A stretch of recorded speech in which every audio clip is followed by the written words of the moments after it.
방송을 보시고 좋으시면 구독과 좋아요를 눌러주세요. 안녕하세요.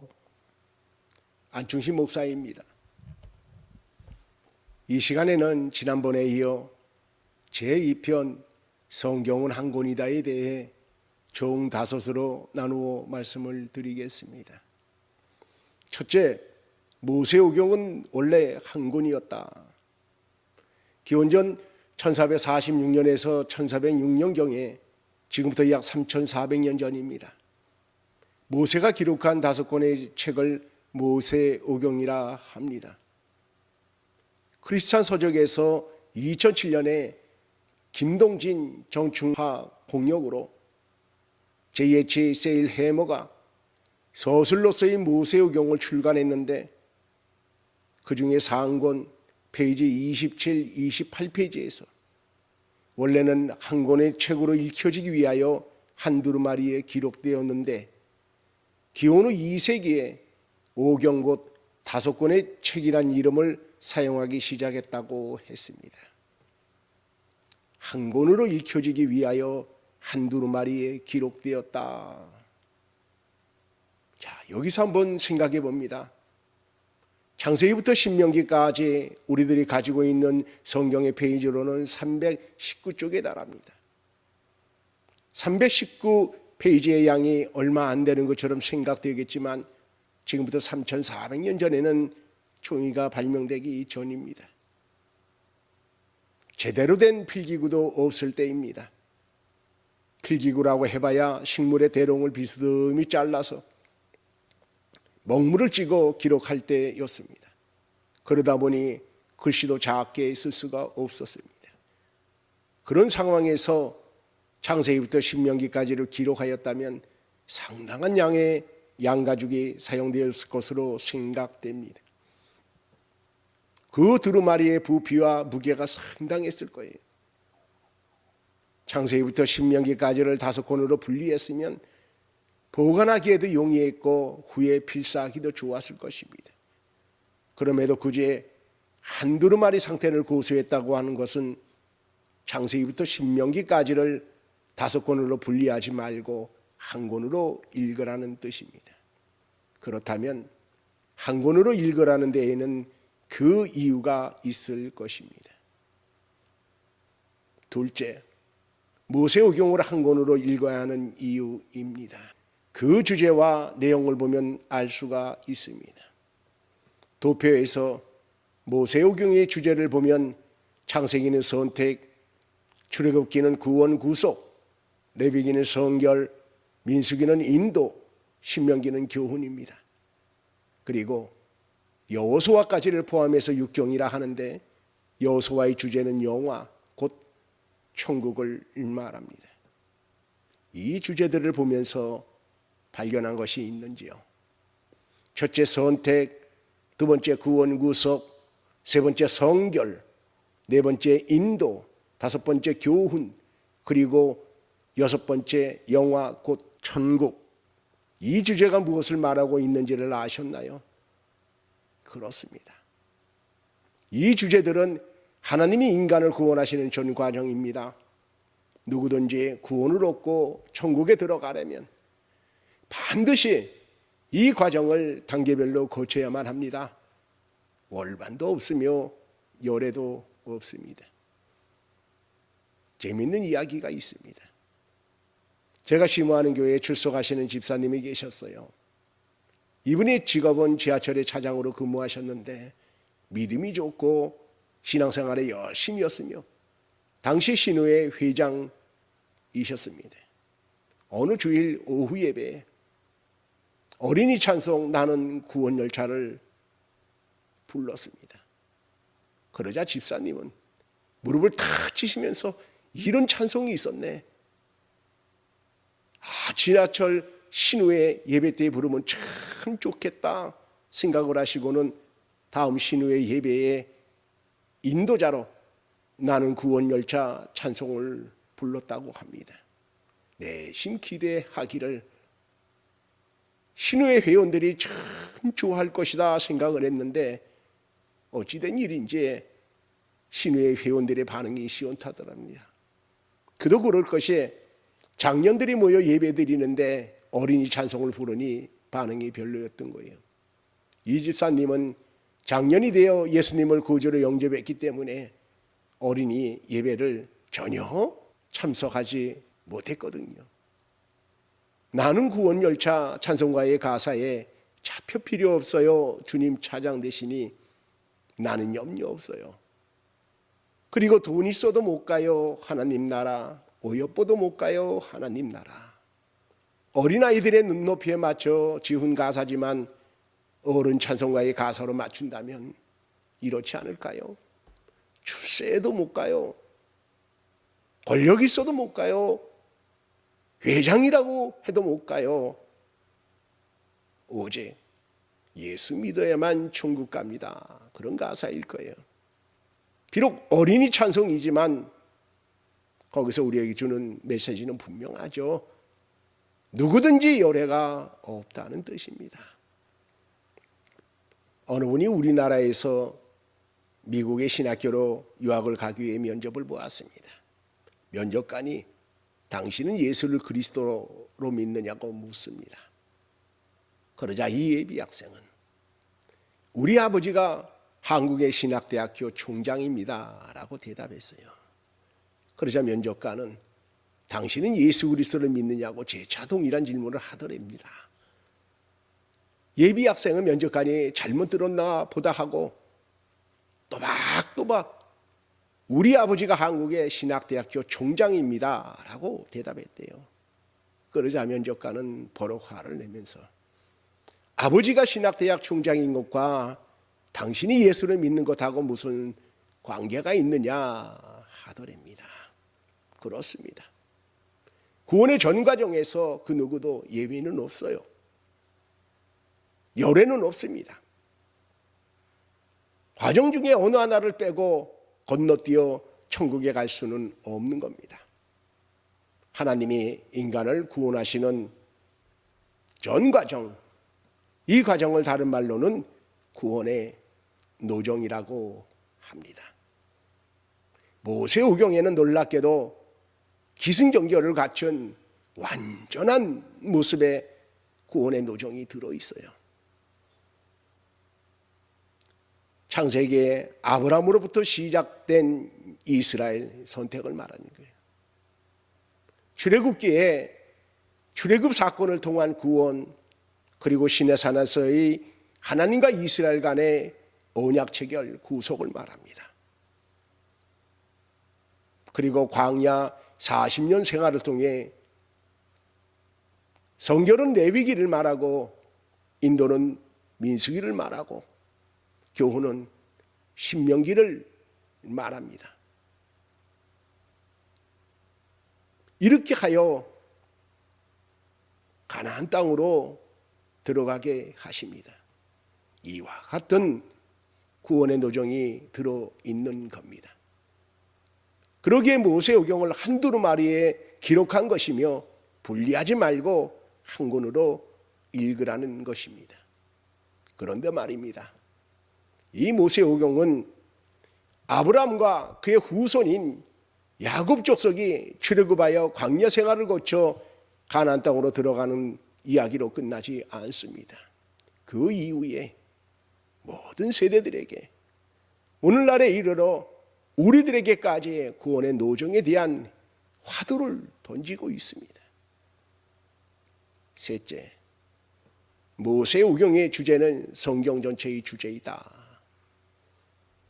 출애굽한 이스라엘이 구원의 노정을 거쳐 가나안 땅에 들어간 것처럼 믿음의 선진들도 그렇게 천국에 들어갔으며 구원을 받은 사람은 누구나 예외 없이 이 구원의 노정을 거쳐 천국에 들어간다는 것을 모세오경은 우리에게 말씀하고 있습니다. 이 두 표를 자세히 보시면 모세오경의 주제를 성경 전체로 펼친 것인 것을 알 수가 있습니다. 왜 펼쳤느냐면 모세오경의 주제와 내용이 곧 성경 전체의 주제와 내용이기 때문입니다. 자, 보세요. 구약 성경에서 창세기와 출애굽기 주제는 선택과 구원, 구속으로, 신약 성경에서 마태, 마가, 누가, 요한복음과 그 주제가 같습니다. 제가 화면에 빨간 테두리를 했는데 그것을 주목해 보시기 바랍니다.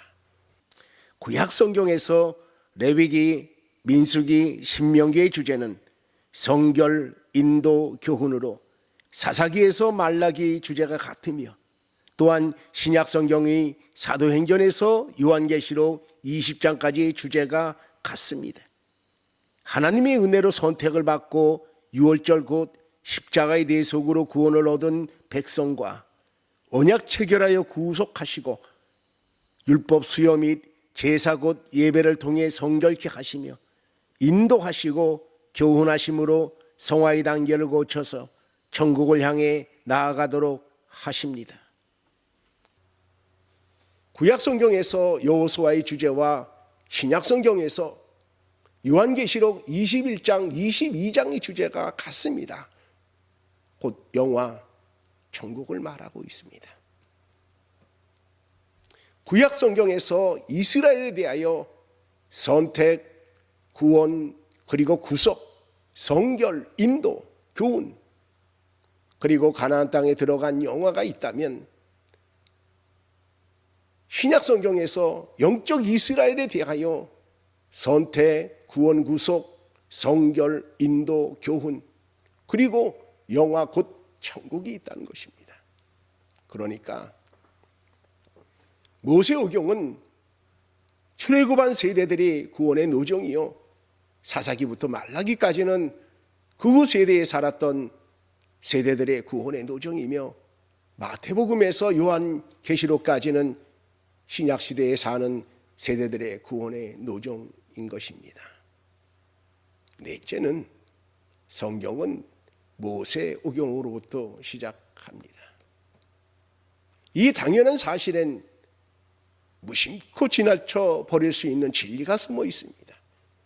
성경이 저자이신 하나님은 왜 모세오경으로부터 성경을 시작하게 하셨을까요? 왜 모세오경을 기록하게 하셨을까요? 모세오경을 성경의 앞부분에 두시고 성도들이 무엇을 읽기를 원하시며 무엇을 깨닫기를 원하시는 것일까요? 앞에서 모세오경에는 완전한 모습의 구원의 노정이 들어있다고 하였습니다. 바로 그것입니다. 하나님은 구원에 대하여 무지한 인간의 희애를 돕기 위해 하나님이 어떻게 인간을 구원하시는가를 모세오경을 통하여 미리 보여주셨습니다. 그리고 그 구원의 노정대로 인간을 구원하시어 천국으로 인도하시는 겁니다. 예를 들면 학교에서 어느 수업을 마칠 때에 선생님이 오늘 이 시간에 배운 것에 대해 연습 문제를 내주며 풀어오라고 합니다. 대개 이 연습 문제가 나중에 보면 시험에 나옵니다. 모세오경은 성도들에게 연습 문제입니다. 출애굽 세대들이 하나님의 은혜로 구원을 받고 약속하신 가나안 땅을 향하여 가면서 하나님께 영광과 찬송을 돌리지 아니하고 오히려 애굽 땅을 그리워하며 하나님의 인도에 대해 불신하고 원망과 불평했다가 가나안 땅에 들어가지 못한 것에 대해서 교훈을 얻으라는 겁니다. 이는 매우 큰 교훈입니다. 선진들이 겪은 생명이 달려있는 엄중한 교훈입니다. 그럼에도 불구하고 훗날 이스라엘은 이 귀한 교훈을 잊었습니다. 출애굽한 광야 1세대처럼 북이스라엘이 하나님을 불신했다가 아수르 제국에 의해 망합니다. 또한 남유다도 하나님을 불신했다가 바벨론 제국에 의해 망합니다. 그렇다면 오늘날의 성도들은 어떻게 신앙생활을 해야 할까요? 하나님께서 인도하시는 구원의 노정에 대해 어떠한 마음과 자세로 신앙생활을 해야 할까요? 여러분은 어떠한 마음과 자세로 신앙생활을 하는가요? 주님께 감사의 마음을 드리는가요? 찬송을 드리는가요? 즐겁고 기쁘게 신앙생활을 하고 있는가요? 아니면 저 출애굽 1세대처럼 불신하여 원망과 불평이 있는가요? 하나님께서 구원의 노정대로 인도하시는 길을 내가 원하지 않는 길이라고, 이 길은 나의 길이 아니라고 하나님이 인도하시는 길을 거부하고 있지는 않은지요? 혹시라도 그렇다면 모세오경 중에 민수기에 나오는 이스라엘 백성과 무엇이 다를까요? 하나님이 인도하시는 구원의 노정은 평탄한 길이 아닙니다. 이스라엘 백성들의 출애굽 여정을 보면 하나님이 길이 아닌 곳으로 인도하시면서 그곳에 길을 내십니다. 홍해의 사건이 그렇습니다. 홍해는 길이 아닙니다. 그러나 하나님은 홍해를 가르시죠. 바다에 이스라엘이 지나가도록 길을 내십니다. 또한 출애굽기 17장에 하나님은 이스라엘 백성들을 물이 없는 신광야로 인도하십니다. 그런데 하나님은 그곳에 물이 없다는 것을 모르셨을까요? 사람은 물이 없으면 단 며칠도 살기 힘들다는 것을 모르셨을까요? 알고 계셨습니다. 그럼에도 그곳으로 인도하신 것은 물을 주실 예정이 있기 때문입니다. 하나님께서 물을 주실 예정이 있다면 감사와 찬송으로 영광을 돌리며 물을 달라고 간구해야죠. 좀 더 믿음으로 기다리면 폭포수 같은 물을 주실 것인데 그 사이를 못 찾고 물이 없다고 아우성치고 불평하고 원망해서 해야 되겠습니까? 하나님이 인도하시는 구원의 노정에는 믿음의 훈련이 반드시 있어요. 믿음을 연단하기 위해 때론 평탄하지 않은 길을 갑니다. 그러나 그 길은 나로 하여금 성화에 이르도록 인도하시는 축복된 길입니다. 이 연단이 있어야 옛사람이 모습을 벗어버리고 새사람이 되게 하는 거예요. 그렇기 때문에 이 길은 축복된 길입니다. 그리고 이 길은 아무나 갈 수 없는 길이에요. 오직 선택받은 자만이 가는 길이요, 구원을 받은 사람만이 가는 길이요, 그래서 은혜의 길이요, 감사하며 찬양하며 가는 길입니다. 믿음으로 가는 길, 그 길의 종착지는 천국입니다. 우리 모두 천국에 들어간 그날의 자신의 모습을 상상하면서 오늘 하나님이 인도하시는 구원의 노정에 감사와 찬송으로 응답하시고 정금과 같은 믿음을 주님께 드리길 바라겠습니다. 로마서 8장 18절에 이러한 말씀이 있어요. 생각하건대 현재의 고난은 장차 우리에게 나타날 영광과 비교할 수 없도다 했습니다. 다섯째는 성경은 구속사입니다. 구속사란 하나님이 인간을 구원하시는 행위에 대한 역사라는 뜻이에요. 모세오경 5권의 주제는 구원의 노정입니다. 그 내용은 구속사입니다. 또한 모세오경 이후부터 요한계시록까지의 주제도 구원의 노정이요, 그 내용은 구속사입니다. 정리하자면 성경 전체의 주제는 구원의 노정이요, 성경 전체의 내용은 구속사입니다. 성경이 구속사라면 구속사에 초점을 맞추어 성경을 보아야 비로소 성경이 열리게 됩니다. 끝으로 오늘 드린 말씀 서두에 원래는 한 권의 책으로 읽혀지기 위하여 한두루마리에 기록되었다는 말씀을 드렸습니다. 그렇습니다. 모세오경의 주제를 보면 분명 5권으로 나눌 수가 없는 한 권입니다. 또한 구약 성경과 신약 성경의 주제를 보면 역시나 나눌 수가 없는 한 권입니다. 그래서 결론은 성경은 한 권입니다. 다음 시간에는 제3권 드라마틱한 성경에 대해서 말씀을 드리겠습니다. 많은 시청 부탁드리겠습니다.